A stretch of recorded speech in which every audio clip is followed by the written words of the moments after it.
ഓരോ ദിവസവും പേറിക്കൊണ്ടാണ് ഈ ശരീരവും കൂടുന്ന മനുഷ്യരായ നാം എല്ലാം ഈ ലോകത്ത് ജീവിക്കുന്നത്.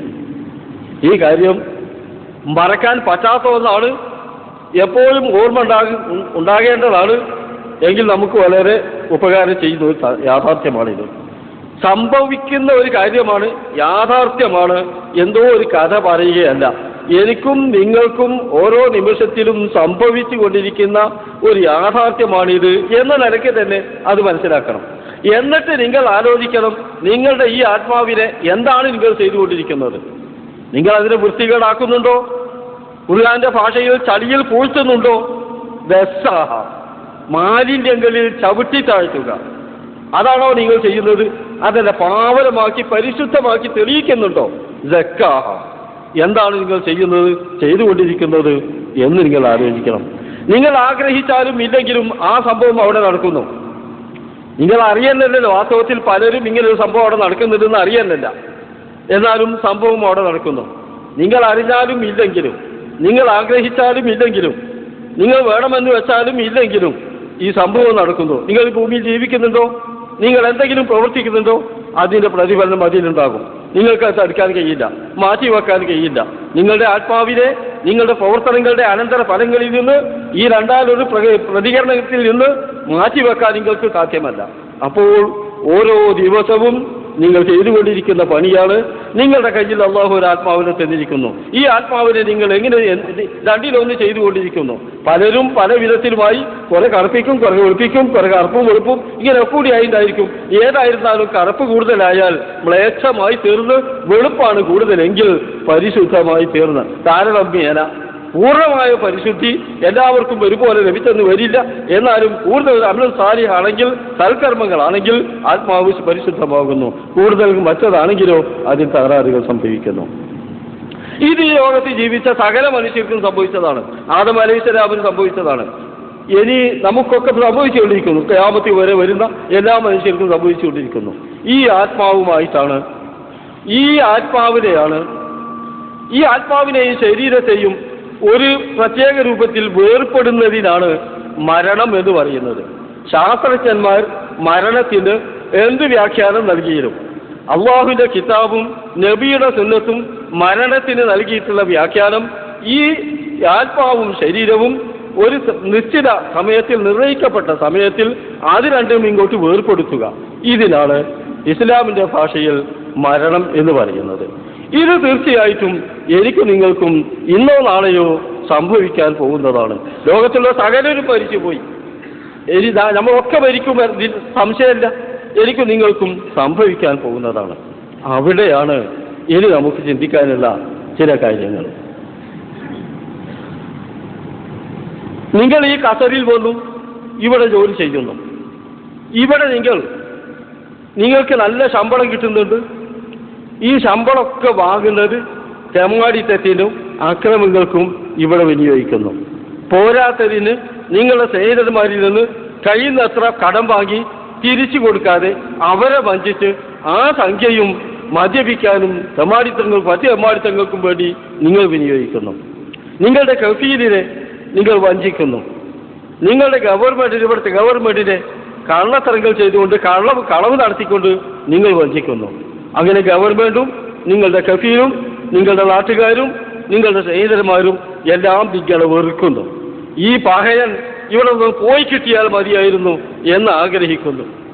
ഈ ഒരവസ്ഥയിൽ നിങ്ങൾ ഇവിടുന്ന് അറസ്റ്റ് ചെയ്ത് നേരിട്ട് കണ്ണൂരിലെയോ വിജൂരിലെയോ ജയിലിലെ ഏകാന്ത തടവുകാരാക്കി ഇരുട്ടറയിൽ താമസിപ്പിക്കുകയാണെങ്കിൽ എന്തായിരിക്കും അതിൻ്റെ അവസ്ഥ? ഇത് നിങ്ങൾ ഇഷ്ടപ്പെടുന്നുണ്ടോ? മറിച്ച് നിങ്ങൾ ഇവിടെ വന്ന് ജോലി ചെയ്യുന്നു, നല്ല ശമ്പളം കിട്ടുന്നു, നിങ്ങൾക്ക് കഴിയുന്നത്ര ഉപകാരങ്ങൾ ഈ നാട്ടുകാരായ നിങ്ങളുടെ സുഹൃത്തുക്കൾക്ക് ചെയ്തു കൊടുക്കുന്നു, മറ്റുള്ളവർക്ക് നിങ്ങൾ കുടുംബങ്ങൾക്ക് ചെയ്തു കൊടുക്കുന്നു, മറ്റുള്ളവർക്ക് ചെയ്തു കൊടുക്കുന്നു. അങ്ങനെ നല്ലൊരവസ്ഥ നിങ്ങൾ സൃഷ്ടിക്കുന്നു. നിങ്ങളെ ജനങ്ങളൊക്കെ ആദരിക്കുന്നു. നിങ്ങൾ ഈ നാട്ടിൽ നിന്ന് നാടുവിടാൻ ഉദ്ദേശിച്ചപ്പോൾ ജനങ്ങളെല്ലാവരും കൂടി നിങ്ങളെ വളരെ ബഹുമാനിച്ചുകൊണ്ട് സന്തോഷത്തോടു കൂടി യാത്രയാക്കാൻ വരുന്നു. നാട്ടിലെത്തുമ്പോൾ എയർപോർട്ടിൽ നിങ്ങളെ സ്വാഗതം ചെയ്യാൻ ഉപകാരം ലഭിച്ചവരും അല്ലാത്തവരുമായ ഒരു മാന്യൻ എന്ന നിലയ്ക്ക് നിങ്ങളെ സ്വാഗതം ചെയ്യാൻ ധാരാളം ആളുകൾ തടിച്ചുകൂടുന്നു. ഇങ്ങനെ നാട്ടിലേക്ക് തിരിച്ചു പോകാനാണോ നിങ്ങൾ ആഗ്രഹിക്കുന്നത്? രണ്ടു വിധത്തിലും ഉണ്ടാകാം. ഒന്ന്, ചെറ്റത്തരങ്ങളും കള്ളത്തരങ്ങളും വഞ്ചനകളും നടത്തി ജനങ്ങളുടെ മുഴുവൻ വെറുപ്പ് സമ്പാദിച്ച് നാട്ടിലും ഇവിടെയും കൊള്ളരുതാത്തവനായി പോലീസ് അറസ്റ്റ് ചെയ്ത് ജയിലിലേക്ക് നേരെ കൊണ്ടുപോകുന്നു. തിരിഞ്ഞു നോക്കാൻ ആളില്ല. ഈ ഒരവസ്ഥ. മറ്റൊന്ന്, നിങ്ങളുടെ സൽക്കർമ്മങ്ങൾ കാരണമായി, നിങ്ങൾ ചെയ്ത ഉപകാരങ്ങൾ കാരണമായി, നിങ്ങളുടെ സ്വഭാവവും സമീപനത്തിൻ്റെയും നന്മകൾ കാരണമായി ഇവിടെ നിങ്ങൾ അങ്ങേയറ്റം ബഹുമാനിക്കുന്ന ആളുകൾ, നാട്ടിൽ അതിനേക്കാൾ ബഹുമാനിക്കുന്ന ആളുകൾ ഇവിടെയും അവിടെയും നിങ്ങളെ സ്വാഗതം ചെയ്ത് ആനയിച്ച് കൊണ്ടുപോകുന്ന മറ്റൊരവസ്ഥ. എങ്ങനെ തിരിച്ചു പോകാൻ നിങ്ങൾ ആഗ്രഹിക്കുക? സ്വാഭാവികമായി രണ്ടാമത് ആയിക്ക് പറയാനില്ല. എന്നാൽ ഇവിടെ നിങ്ങൾ ചിന്തിക്കൂ, ഈ ഭൂമിയിലേക്ക് അയച്ചപ്പോൾ നിങ്ങളുടെ കയ്യിൽ അള്ളാഹു തന്ന ഈ ആത്മാവ്, ഈ ശരീരവും ആത്മാവും തമ്മിൽ വേർപെടുത്തുന്ന ഈ സന്ദർഭത്തിൽ ഈ ആത്മാവിനെ എന്താണ് ചെയ്യുന്നത്, എന്ത് ചെയ്യാനാണ് അള്ളാഹു ഏർപ്പാട് ചെയ്തിട്ടുള്ളത്? ഇതൊന്ന് മനസ്സിലാക്കേണ്ടതുണ്ട്.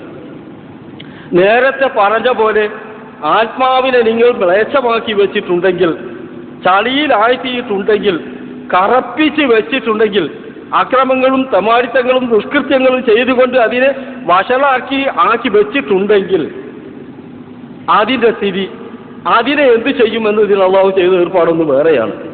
മറിച്ച് അതിനെ പരിശുദ്ധമാക്കി സകല മാലിന്യങ്ങളിൽ നിന്നും വൃത്തിയാക്കി നന്നാക്കി പരിശുദ്ധമാക്കി വെച്ചിട്ടുണ്ടെങ്കിൽ ആ ആത്മാവിനെ കൊണ്ടുപോകുന്ന രീതി ഒന്ന് വേറെയാണ്. ഏതായിരുന്നാലും ഈ ശരീരത്തിൽ നിന്ന് ഈ ആത്മാവിനെ പിടിച്ചെടുക്കും, അള്ളാഹു പിടിച്ചെടുക്കും. അള്ളാഹു പിടിച്ചെടുക്കുമെന്ന് പറയുമ്പോൾ അള്ളാഹുവിൻ്റെ മലക്കുകൾ പിടിച്ചെടുക്കും. ഒരാളല്ല. നമ്മൾ സാധാരണ ധാരണയിൽ മലക്കുൽ മൗത്ത് അസ്രായിൽ നമ്മൾ പറയാറുണ്ട്, ഉപര് പിടിക്കും, ശരിയാണ്. പക്ഷെ ഒരാളല്ല. ഈ ആത്മാവിനെ എങ്ങനെ കൊടുക്കാനാണ് നിങ്ങൾ ആഗ്രഹിക്കുന്നത്? നേരത്തെ പറഞ്ഞ കണ്ണൂർ ജയിലിലെ ഇരുട്ടറയിലേക്ക് അറസ്റ്റ് ചെയ്ത് കൊണ്ടുപോകുന്ന കുറ്റവാളിയെപ്പോലെ നിങ്ങളുടെ ആത്മാവിനെ ഇവിടുന്ന് കൈവയ്ക്കാനാണോ വിചാരിക്കുന്നത്? അതല്ല. നിങ്ങൾ ഇവിടെ നിന്നും നാട്ടുകാരും എല്ലാ സ്ഥലങ്ങളിലും സ്വാഗതം ചെയ്ത് ആനയിച്ച് കൊണ്ടുപോകുന്ന ആ രൂപത്തിൽ ആത്മാവിനെ കൊടുക്കാനാണോ വിചാരിക്കുന്നത്? രണ്ടിലൊന്ന് തീരുമാനിക്കേണ്ടത് ആ വേർപെടുത്തൽ വരുന്നതിന് മുമ്പാണ്, ആ മരണം സംഭവിക്കുന്നതിന് മുമ്പാണ്. ജീവിച്ചുകൊണ്ടിരിക്കുന്ന ഈ സന്ദർഭത്തിലാണ് നാം ചെയ്യേണ്ടത്. ഞാനിപ്പോൾ അറിയുന്നത് ഏതോ കുറെ ആളുകൾ എന്ത് ചെയ്യണം എന്നതിനെ സംബന്ധിച്ചല്ല. എൻ്റെയും നിങ്ങളുടെയും ഇപ്പോഴുള്ള ഈ ആത്മാവിനെ, ഞാനും നിങ്ങളും രണ്ടിലൊന്ന് ചെയ്തുകൊണ്ടിരിക്കുന്ന ഈ ആത്മാവിനെ ഈ ശരീരത്തിൽ നിന്ന് വേർപെടുത്തുമ്പോൾ അള്ളാഹുവിനെ എങ്ങനെ ഏൽപ്പിക്കണം? ഇതാണ് ചോദ്യം. എങ്ങനെ ഏൽപ്പിക്കാനാണ് നിങ്ങൾ ആഗ്രഹിക്കുന്നത്? ഒരു രൂപം, നേരത്തെ ആദ്യം പറഞ്ഞ വിധം ഇതിനെ ദുഷ്കൃത്യങ്ങൾ കൊണ്ട് കറപ്പിച്ചു വെക്കുകയാണ് ചെയ്തിട്ടുള്ളതെങ്കിൽ വഖദ് ഖാബ മൻ ദസ്സാഹ, ഇതിനെ മാലിന്യങ്ങളിൽ ചവിട്ടി താഴ്ത്തി മലിനമാക്കി വെക്കുകയാണ് നിങ്ങൾ ചെയ്തിട്ടുണ്ടെങ്കിൽ, അങ്ങനെ നിങ്ങളുടെ ആത്മാവ് ഹബീസാണെങ്കിൽ,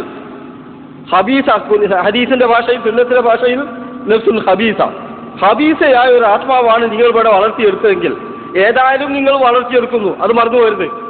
നിങ്ങൾ ഇവിടെ ജീവിക്കുന്ന കാലത്ത് നിങ്ങളുടെ പ്രവർത്തനങ്ങളുടെ ഫലം അതിനെ ബാധിക്കും. നല്ലതാണെങ്കിൽ നല്ല നിലയ്ക്ക് ബാധിക്കും, ചീത്തയാണെങ്കിൽ ചീത്ത നിലയ്ക്ക് ബാധിക്കും. ബാധിക്കാതെ നിങ്ങൾക്ക് ഇവിടെ ജീവിക്കാൻ സാധ്യമല്ല. നിങ്ങൾ ഏതായിരുന്നാലും രണ്ടിലൊന്ന് ചെയ്യുന്നു. ഇതിൽ നിങ്ങൾ ചെയ്യുന്നത് അതിനെ മ്ലേച്ഛമാക്കി വെക്കുകയാണ് ചെയ്തിട്ടുള്ളതെങ്കിൽ ആരാണ്, എങ്ങനെയാണ് ഈ ആത്മാവിനെ കൊണ്ടുപോകുന്നത്? ഈ ശരീരത്തിൽ നിന്ന് അതിനങ്ങോട്ട് പിടിച്ചെടുക്കുന്നത് എങ്ങനെയാണ്? ഇത് നിങ്ങൾ ആലോചിച്ചിട്ടുണ്ടോ? വളരെ വ്യക്തമായ ഭാഷയിൽ അല്ലാഹുവിന്റെ കിതാബ് നമ്മളെ പഠിപ്പിക്കുന്നു. എനിക്കും നിങ്ങൾക്കും നാളെ വരാൻ പോകുന്ന ഈ സംഭവത്തെ സംബന്ധിച്ച്, നമ്മുടെ എന്നേക്കുമുള്ള ഭാവിയെ സാരമായി ബാധിക്കുന്ന ഈ പ്രക്രിയയെ സംബന്ധിച്ച് വളരെ വ്യക്തമായ ഭാഷയിൽ അല്ലാഹുവിന്റെ കിതാബ് നമ്മളെ പഠിപ്പിച്ചിട്ടുണ്ട്. നബിയുടെ സുന്നത്ത് വളരെ വിശദമായി അത് നമുക്ക് വിശദീകരിച്ച് തന്നിട്ടുമുണ്ട്. പക്ഷേ നമ്മളത് ചിന്തിച്ചിട്ടുണ്ടോ? സംശയമാണ്. നമുക്ക് നോക്കാം. നിങ്ങൾ ഈ ആത്മാവിനെ കറപ്പിച്ച് മ്ലേച്ഛമാക്കി വെക്കുകയാണ് ചെയ്തിട്ടുള്ളതെങ്കിൽ അതിനെ പിടിക്കാൻ വരുന്ന മലക്കുകൾ, നേരത്തെ പറഞ്ഞ കുറ്റവാളിയെ അറസ്റ്റ് ചെയ്യാൻ വേണ്ടി വന്ന പോലീസുകാരില്ലേ, കണ്ടാൽ പേടിക്കുന്ന വേഷം ധരിച്ചിട്ട്, കണ്ടാൽ പേടിക്കുന്ന വേഷം ധരിച്ച പോലീസ് വീട് വളയുന്നു. അക്കുറ്റവാളി, ഒളിച്ചിരിക്കുന്ന കുറ്റവാളിയെ അറസ്റ്റ് ചെയ്യാൻ വന്ന പോലീസ് വീടൊന്നായിട്ട് വളയുന്നു. സൂപ്രണ്ടിന്റെ കൽപ്പന പ്രകാരം അദ്ദേഹത്തെ പിടിച്ച് വലിച്ചിറക്കിക്കൊണ്ടുവരുന്നു. പോലീസിനെ കാണും